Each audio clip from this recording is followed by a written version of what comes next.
queria começar agradecendo a Única pelo convite.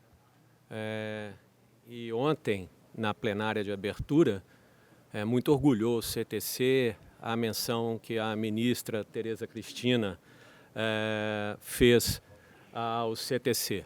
Tá? Ela lembrou que o que o CTC já fez, o que o CTC está fazendo e o que o CTC fará para o setor. E, na verdade, eu queria começar, puxando uma reflexão. Tá? Muito se discutiu desde ontem, né, sobre o que está acontecendo com o setor. Né? Eu vi aqui os colegas falando sobre produtividade da cana-de-açúcar, que a cana-de-açúcar tem deixado a desejar nos últimos anos. E, na verdade, nós lá no CTC chamamos essa, na verdade, de uma história mal contada. Né?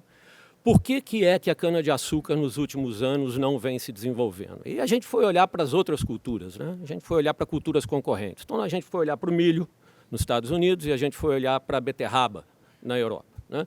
Então a gente olha para o milho teve um crescimento substancial, né, na sua produtividade. A gente tem média móvel ali de 3 anos, que vocês estão vendo nas barras horizontais, e você tem ali a área plantada na linha vermelha. Então você vê que nos Estados Unidos as coisas ficaram mais ou menos equilibradas em termos de área plantada, ficou ali pelo Corn Belt, uma ou outra oportunidade, mas a coisa não saiu muito dali. E a produtividade cresceu substancialmente. Na Europa, com a beterraba, a gente teve um comportamento também similar, crescimento enorme de produtividade, mas aí um fator interessante, né? A área na beterraba caiu substancialmente. E caiu por quê? Né? Por causa da política de açúcar lá na Europa. Não vou entrar em detalhes aqui, vou usar meu tempo para chegar naquilo que a gente realmente quer. Né? Quer dizer, a Europa mudou sua política de açúcar, a questão da política de cotas, que agora caiu, então provavelmente esse gráfico pode ter uma mudança ali para frente, mas o fato é que a produtividade cresceu principalmente por o que a gente chama de uma seleção de ambientes. Né? O pessoal ficou nos ambientes melhores, que davam uma produtividade melhor e, por consequência, obviamente, um custo de produção menor. E a cana? A cana teve um salto substancial na área plantada. Né? Nós saímos aqui, como a gente brinca aqui, da região da Anhanguera, né? Da beira da Anhanguera, avançamos para as fronteiras agrícolas, um crescimento enorme aí pegando aí o vento do crescimento do etanol, né? Não foi açúcar, foi etanol, uma demanda enorme pelo etanol. E a nossa produtividade, a gente vê lá, né? Como diz o colega, ficou devendo. Mas por que isso aconteceu? Né? Qual que é a razão? Foi incompetência? Foi falta de dinheiro? O que foi que aconteceu? Essa, para nós, no lugar de simplesmente debitar, seja a cana-de-açúcar, seja as empresas do setor, seja aos empresários, entender o que foi que aconteceu. Então essa, para nós, é a história mal contada que precisa ser explicada e a gente se propõe a explicá-la. A beterraba, nesse período, cresceu 103% a produtividade, o milho cresceu 90% e a cana-de-açúcar ficou nos seus 10%, ou seja, não aconteceu nada com ela. Mas por que aconteceu? Na beterraba nós abrimos esses elementos. Desculpa, no milho nós abrimos esses elementos. Então a gente viu que no milho, né, 50% desse avanço em produtividade foi devido ao melhoramento. O milho teve muito investimento em melhoramento, em genética. Né? Quer dizer, o pessoal tratou arquitetura de planta, melhorou stand, né? Quer dizer, muito mais plantas por área. Quer dizer, houve uma melhora significativa na genética do milho. Por outro lado também, pouco aconteceu com o manejo, nada aconteceu com o ambiente, porque basicamente o milho não mudou de lugar, mas houve, desculpa, eu estou falando do milho e estou mostrando para vocês a beterraba. Né? Ninguém me avisa, então fica aqui o milho. O milho não aconteceu nada com o ambiente e a biotecnologia pela primeira vez apareceu. Voltando à beterraba, houve também um investimento significativo, a gente sabe que tem um investimento enorme em beterraba na área de melhoramento genético na Europa. Tá? Você vê aí que o ambiente teve um impacto significativo, porque foram para os ambientes melhores, e manejo, tal como no caso do milho, houve uma melhora significativa também. E a cana? O que aconteceu com a cana que ela teve esse resultado absolutamente decepcionante? Bom, a cana foi isso aí. Tá? Depois da gente estudar mais de ano o que aconteceu com ela, houve uma melhora importante na genética da cana, né? Longe ainda e ainda devendo em relação às outras culturas concorrentes, mas houve uma perda significativa em termos de ambiente, e aqui eu não estou discutindo a parte econômica, os ganhos econômicos disso, a justificativa. Expandiu para onde tinha terra barata, mas era um ambiente para onde a genética da cana não estava preparada, ou seja, se foi com o que tinha. Melhoramento de cana levava, agora não, porque o CTC já está fazendo em 8 anos, mas levava 18 anos, de 15 a 20 anos, para você ter uma variedade ambientada para uma determinada área de produção. Quando se foi para as regiões de fronteira agrícola, foi com o que tinha, e foi com o que tinha, obviamente, pagando um preço significativo em termos de produtividade. Nesse meio tempo também houve uma mudança significativa no manejo, com mecanização, fins de queimadas, né? Eu sempre digo que queimada era meio como um autoclave, né? Quer dizer, toda a parte de doença você resolvia via queimada. Quer dizer, quando você não tem mais queimada, quer dizer, você tem um novo ambiente produtivo. Que tudo isso se somou e, obviamente, levou a você quase que ter um trade-off entre os ganhos genéticos e o que você perde pelo movimento de ambiente e também pela questão do manejo, que teve uma perda significativa. Sair de, obviamente, um plantio, uma colheita manual para tudo mecanizado. Então, na verdade, há claramente um resultado que não favoreceu a cana, do ponto de vista de produtividade. Bom, avançando sobre isso, né? A gente olha e abriu um pouco mais isso aí, né? Qual que era a produtividade lá atrás e qual que é a produtividade hoje. Tá? Então você vê que, na verdade, a gente não saiu do lugar com esses fatores julgando contra e julgando a favor em relação à produtividade da cana. Bom, evoluindo, então isso criou uma demanda para o setor. Né? Então existe uma clara demanda de desenvolver tecnologias que possam reverter esse quadro para a cana-de-açúcar. Que quadro é esse? Envelhecimento do canavial, quer dizer, o setor vem passando por dificuldades significativas, que leva, obviamente, a um menor investimento na reforma dos canaviais. Então você tem um envelhecimento, a idade média já chegou a ser 3,2, hoje ela já está beirando a 4 anos. Para um ciclo clássico de 5, quer dizer, a gente está realmente com um envelhecimento enorme. Plantel varietal com isso fica antigo, quer dizer, você não renova as variedades, não pega nova genética, você não captura aqueles 40% lá que a gente mostrou que tem do ganho genético.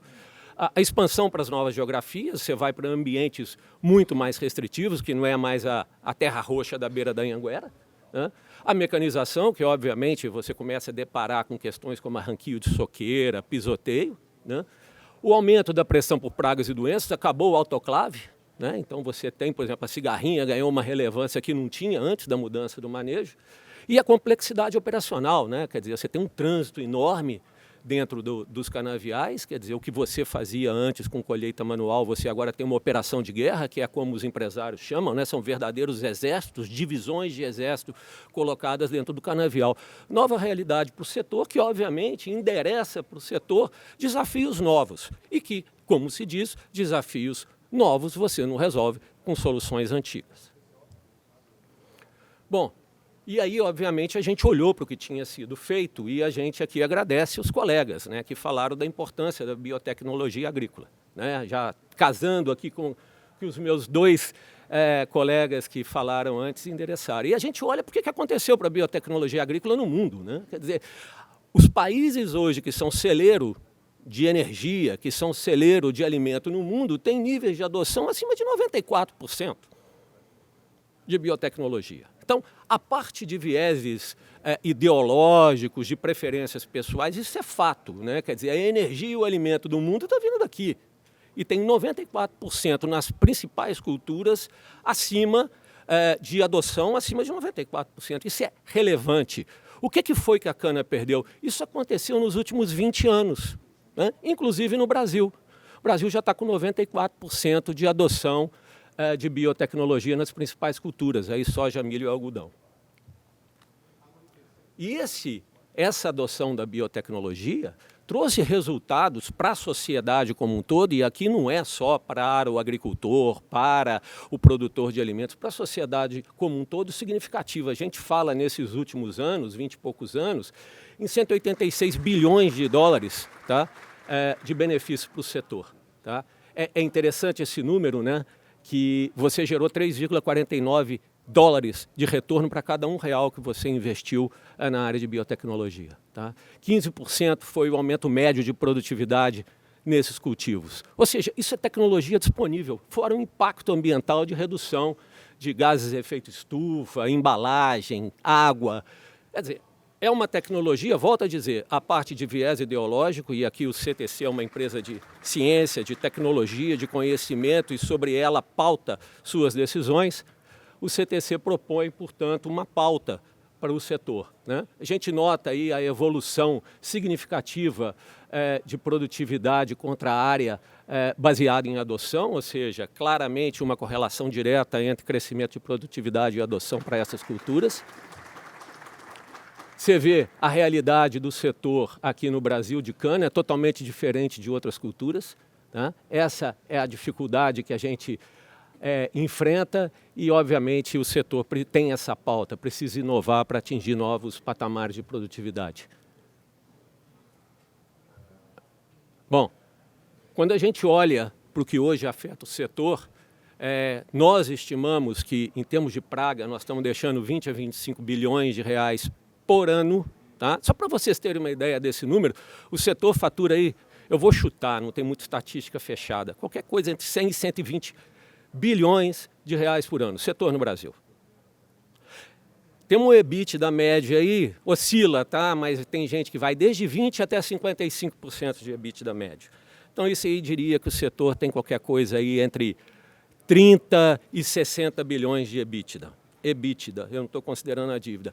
Olha o que a gente tem de oportunidade frente ao EBITDA do setor de hoje. Em pragas, entre 20 e 25, em plantas daninhas, 2 a 3 bi, doenças, 2 a 5, e os output traits, que são os traits de produtividade, biomassa, açúcar, a gente está falando aí mais de coisa como 40 bilhões de reais. Ou seja, a gente tem outro setor aqui para cuidar. E com soluções hoje já compradas. Eu via hoje o pessoal do milho falando aqui, né, sobre etanol de milho, né? Eu ouvi uma vez de um plantador, de um grande agricultor que é de milho e de cana, que ele falava para mim, Sérgio, eu gostaria de ter algumas facilidades que o setor de cana tem no setor de soja, né? E eu falei para ele, cabe a você, obviamente, mostrar para o setor de cana o que você já faz no setor de soja ou no setor de milho, porque as oportunidades estão presentes. Bom, já evoluindo para o final, os objetivos iniciais que o CTC elencou foi tratar a broca, tratar a resistência aos fenóforos, né, o bicudo da cana, e a tolerância herbicida. Isso aí endereça 12 bilhões de reais por ano. Como eu falei, isso aqui, na média, pode significar aí uns 30% do EBITDA numa situação média do setor, só na nossa primeira leva, tá? Peço desculpas aí, eu estou um pouquinho com o tempo esgotado aqui, vou avançar um minuto mais, Jaime, tá? Nós escolhemos a broca para começar. 100% das áreas, ela está localizada com diferentes índices de infestação. Lá no mapa térmico a gente vê que o vermelho é onde tem maior índice de infestação, os demais mais baixos. A controle de broca hoje, eu via o resultado aqui da FMC, né? Nosso bate com ele, né? O residual é realmente 7%, o setor fala que é 2, 3, mas é 7%. Nós descobrimos isso também. Estamos de acordo com o seu número, é 7%, entre 7 e 8%. Tá? Essa redução do 7, 8 para próximo do 0, que é a proposta da biotecnologia, larga esse dinheirão na mesa. Tá? Bom, nós fizemos o lançamento da primeira variedade, já com o trait de controle da broca. Nós já colocamos isso em cerca de 100 usinas no primeiro lançamento. Essas 100 usinas, a produção delas já é 60% da moagem do Centro-Sul. Então, a gente já tem 60% da moagem do Centro-Sul já adotante de biotecnologia na cana.